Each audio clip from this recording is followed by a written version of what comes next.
Instagram খোলো তো Ambani, Snapchat খোলো তো আম্বানি, ইউটিউব খোলো তো আম্বানি। এখন সোশ্যাল মিডিয়া পুরো দেখে মনে হচ্ছে আম্বানি মিডিয়া হয়ে গেছে। সঠিক বলেছেন। This is the magic of পয়সা। এই হোয়াটসঅ্যাপ গাইস, তো কেমন আছো? আশা করি সবাই খুব বিন্দাস আছো। তো আজকে আমরা প্রি ওয়েডিং নিয়ে কথা বলতে চলেছি। তো চলো আর বেশি না বকে বাট লেটস গেট শুরু করা যাক। I am 100% the lucky one. There's no doubt about that. হ্যাঁ, অবশ্যই তুমি লাকি, কারণ তোমার মা কখনো তোমায় বলবে না বেটা দেখে শুনে খরচ কর। তোর বাবা কিন্তু আম্বানি না, যেটা আমার বাড়িতে বেশিরভাগ সময় শুনতে হয়। तो फिर क्यों आँखों में नमी, क्यों मैं रोता हूँ आज भी। আজ থেকে বেশ কয়েক বছর আগে রেহানা নামে এক বিদেশি সিঙ্গার ভারতবর্ষকে বলেছিল থার্ড ওয়ার্ল্ড কান্ট্রি, মানে গরিব দেশ।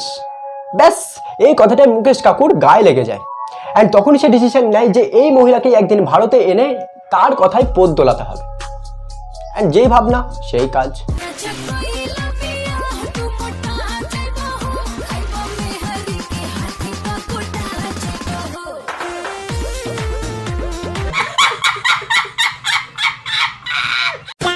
হ্যাঁ হ্যাঁ হ্যাঁ, অনেকের মনে কৌতূহল রেহানা বিদেশ থেকে এত বড় বড় সুটকেস, এত বড় বড় লাগেজ কেন নিয়ে এসেছে।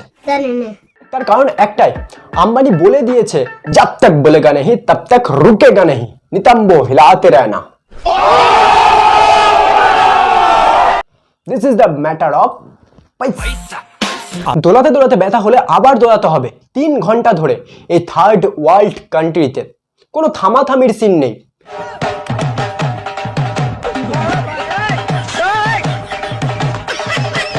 This is the power of পয়সা।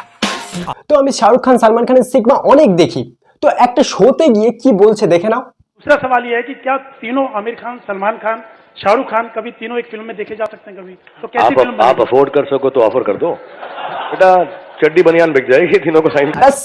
আর আম্বানি কাকু এইসব বিষয়ে পুরোই সিরিয়াস।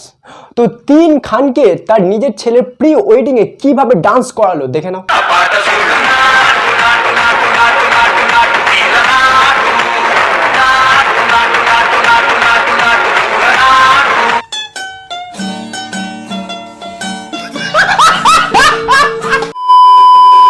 পুরো ভিডিওটা থেকে একটা জিনিস বোঝা গেল, কি বলতো? জীবনে সবকিছুই এখন পয়সা পয়সা মাসাঙ্গা পয়সা মাসাঙ্গা পয়সা পয়সা। সুতরাং কামাতে থাকো, হাসতে থাকো, বাঁচতে থাকো। অ্যান্ড আজকের ভিডিওটা এত দূরই। তো কেমন লাগলো অবশ্যই নিচে থাকা কমেন্ট বক্সে জানিও। And like, share and subscribe করতে ভুলো না। তো আজকের জন্য টাটা, বাই বাই।